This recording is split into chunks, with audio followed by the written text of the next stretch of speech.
This video is one in a series of videos covering how to make a car body for Automation, the Car Company Tycoon game, from start to finish. In this video, I'll tackle what might be the most befuddling topic to the automation modeling community, and that is rigging, or skinning. I'm going to show you how I do it with weight painting to achieve the smoothest morphs possible. If you followed the series up to this point, you might have scratched your head at a few of my geometry decisions, but those decisions will become clear as we get into rigging, as I model while I ask myself, great, now can I rig that? Before we begin, let me define terms. You will hear me refer to this process as rigging, but the other way to describe it is skinning. This is a difference defined by modeling package. If you're using 3ds Max, you need a skin modifier to animate your mesh, and this is where the term skinning comes from. In Blender, it's called rigging. Since there is no modifier and the process is different enough, it gets its own name. Henceforth, you'll hear me referring to this process as rigging, so without further ado, let's begin rigging this mesh.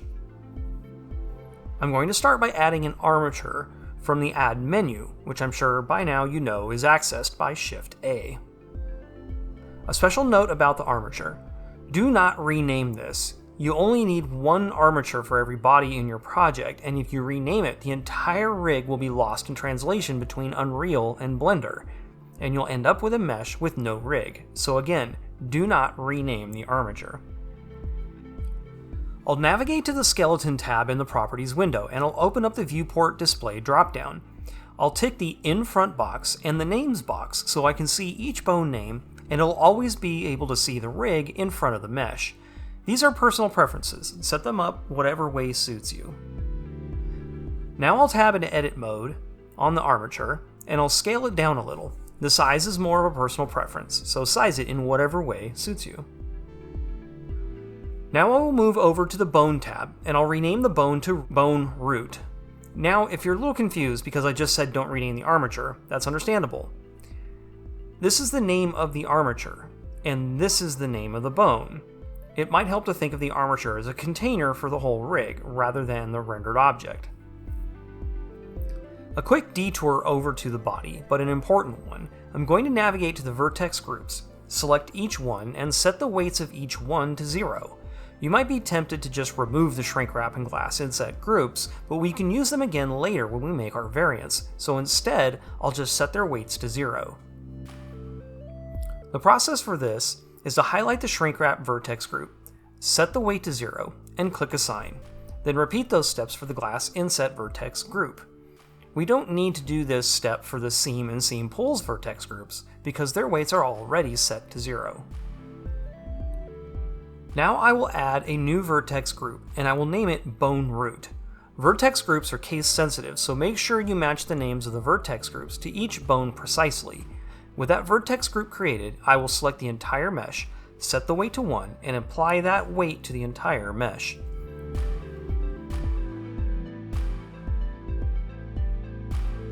Back to the armature now. I'll tab into Edit mode, select the Bone Root, Shift-D to duplicate, and I'll move it out, constrained along the Y-axis, which you can do simply by pressing Y, and place it out in front of the mesh. Then I'll give the bone a name. In this case, let's call it Front Bumper. Now, while I have the front bumper bone selected, I'll shift-click the Bone Root, then I'll press Ctrl-P, and select Keep Offset. This will parent the front bumper bone to the Bone Root. Now I'm going to start selecting the parts of the mesh I want to morph with my front bumper bone. Back to the armature briefly, I need to actually pose the front bumper bone, so I'll select the armature object, and if I press Ctrl-Tab, you'll see the bones turn blue. I'm now in pose mode. You can also select pose mode from the drop-down menu. Now, to ensure the morph is only moving along the Y-axis, I'll move the bone the same way I'd move anything, by pressing G, and then I can constrain it along the Y-axis by pressing Y. Now you might observe that it was the Z-axis transform that was changing in the transform menu. This is because while in pose mode, bones respond to their local orientation, which is different from global orientation. I won't melt your brain with global versus local orientations now. Instead, I'll simply say, just lock out the Y and Z axis transforms in the transform menu, and now, when you move the front bumper bone, you won't have to constrain it every time. You can move it and it'll always follow the global Y axis. Now I will pose the bone closer to the car body compared to its rest position. Now from the car body mesh in edit mode with our vertices selected, I'll switch to weight paint mode. Then I'll activate the masking button. You'll see the vertices we selected in edit mode are now visible in weight paint mode, and we will only be able to affect the weights of the masked vertices. We need to add a vertex group for the front bumper bone, but we will not assign any weight to it here. Again, it's case sensitive, so make sure it matches. Now let's set up our weight paint brush. I'll change the blend mode to add. I want to think ahead about what weights to use here. There will be overlapping morphs, and the way automation decides what parts of the body glow for you to grab a morph with is dependent upon whatever vertex on the car body in-game you happen to be hover over. It will give you the morph for whichever vertex has the most weight, so you need to set your morphs up so each morph has some place on the body where it is the dominant, heaviest morph. If you don't do that, the morph will not be selectable in-game. So, that being said, I think I'll start with a weight of 0.3. Now I'll expand the options menu. I'm going to deselect front faces, and I'll select 2D fall off and auto normalize. 2D fall off will make the brush behave like a circle rather than a sphere, and auto normalize will automatically add and subtract weight from the root bone as we weight paint our mesh. Under the fall off menu, I'll select a sharp fall off so everything inside the brush circle gets weighted equally, rather than fading away as you get closer to the edge. I'll open up the options menu now and ensure all the unified brush boxes are ticked. That way when I switch between add and subtract, I don't end up with different brush settings.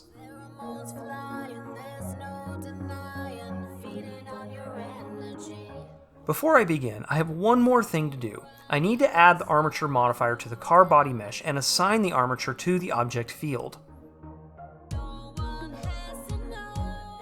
Now, as I move the front bumper bone around in pose mode, it's clear the first weight I added is terrible.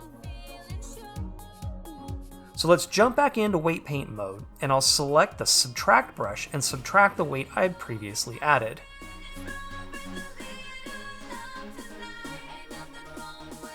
Now I'll reselect the add brush, and this time I'll select the weight to 0.25. The reason for this is I've decided I want a separate morph for the lower part of the bumper, and that morph is going to need to outweigh the front bumper morph. Now I'll add my weight to all the masked vertices. I'll go back to the armature now in pose mode, and I'll pose the bumper such that it's a bit less compressed. I'll turn on wireframe so I can better inspect what's going on. Now I can really see what I'm trying to do. Now, I need to fine-tune the corners of the bumper. I'll change the weight to 0.01, and I'll select the subtract brush.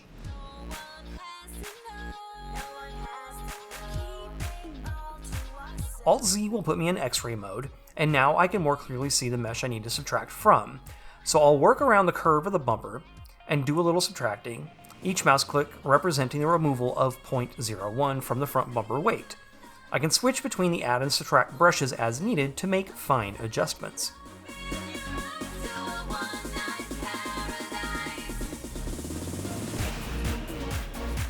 Now, as I move the front bumper bone, I can examine the mesh behavior and ensure it's morphing evenly.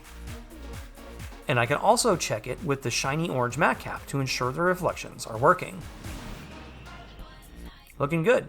If I right-click in the window, I can mouse down to the bottom of the menu and clear the user transforms, and that will reset the bone location to 0. Let's switch the armature now into edit mode, and I'll get into side orthographic view by pressing Ctrl 3 on the numpad. I'm going to move the front bumper bone up so I can press Shift D to duplicate it, and I'll move the new bone down into position. And I'll rename the bone. In this case, I'll call it lower valence. Now I switch to pose mode, and I'll pose the bone a bit towards the car body. Now I'll select the car body object, switch into edit mode, and deselect the vertices I don't want to influence. Now I'll add a new vertex group and name it lower valence. While I'm at it, you'll notice I've locked out all vertex groups except the bone root and the new group I just created. This is to prevent weight paint's auto-normalize function from adding or subtracting weight from anything other than the two active vertex groups I'm working on. Remember, the bone root is your reservoir of weight from which to draw from. Now I'll enter weight paint mode, and I'll change the weight to 0.26, which is heavier than the 0.25 we applied to the bumper as a whole. This way, the lower valence will be selectable in-game, since it won't be completely buried and weighing less than the front bumper vertex group weights. With the weight applied, we can change the weight to 0.01 and select the subtract brush, and we will begin subtracting weight from the lower valence in the same way we did to the front bumper.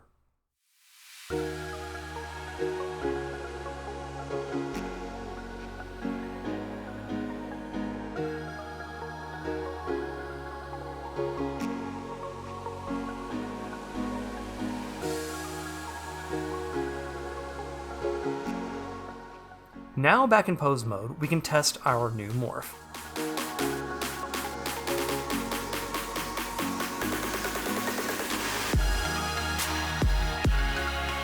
I won't make you listen to me narrate the entire rigging process. It took me about 3.5 hours to rig this car, which means there's 3.5 hours of footage. So from here on out, I'll just stop and narrate from important steps, such as deleting mirror bones and how to set up things like wheel arch morphs.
Okay, we've arrived at the part where we need to create our wheel arch bone, so like before, I'll select a donor bone, duplicate it, and move it into position alongside of the car body mesh. Now, when I name this bone, I need to give it a particular syntax. I want to mirror this bone to the other side of the car, and Blender has a few different standards you could use for this task. I prefer to use R dot and L dot behind the name of my vertex groups and bones, so I'll name this arch R dot fender. Now with that done, I can right-click on the bone and select Symmetrize, and when I do that, I get a bone on the opposite side of the car, but with an L instead of an R in front of it. Now, I do need to make 2 new vertex groups here, but I only have to weight paint 1. I'll name each vertex group to correspond with the name of the bones. Let's also make sure the armature is below the mirror in the modifier stack. Now I'll weight paint the wheel arch like I would any other part of the body.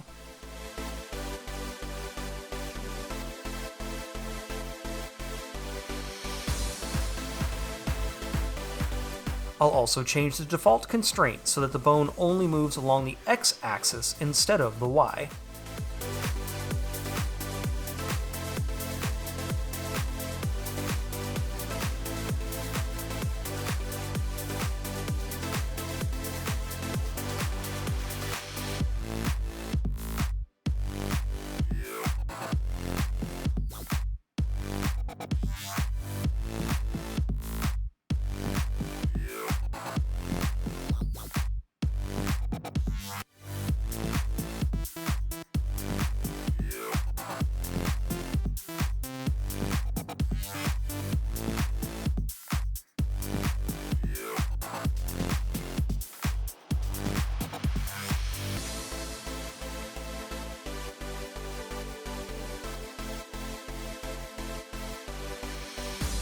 With that done, I can now test the morph on the opposite side.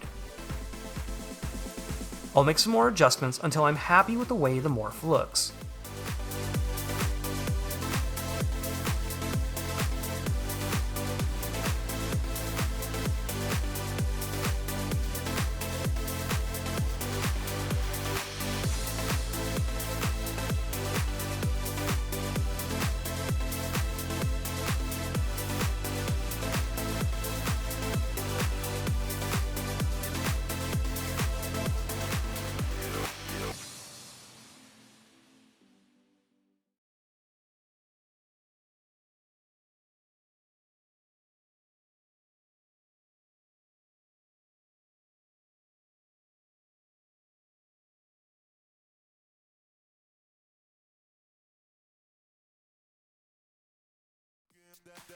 Then we can simply repeat those steps for the rear quarter arch.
After all that trying to taper off the lower wheel arch, I've decided I'd rather just have the fender pull out uniformly.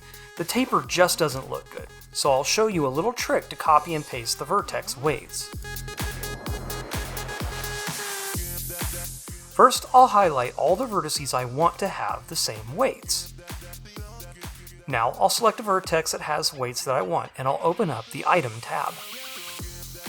I'll make sure the Vertex Weights window is expanded, and I need to unlock the weights of each vertex group assigned to the selected vertex.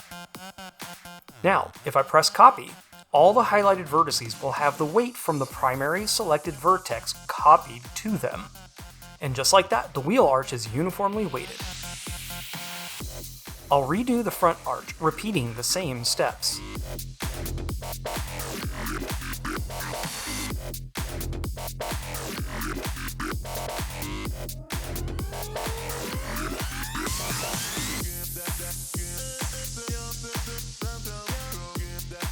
One final test of the morphs, and we're done.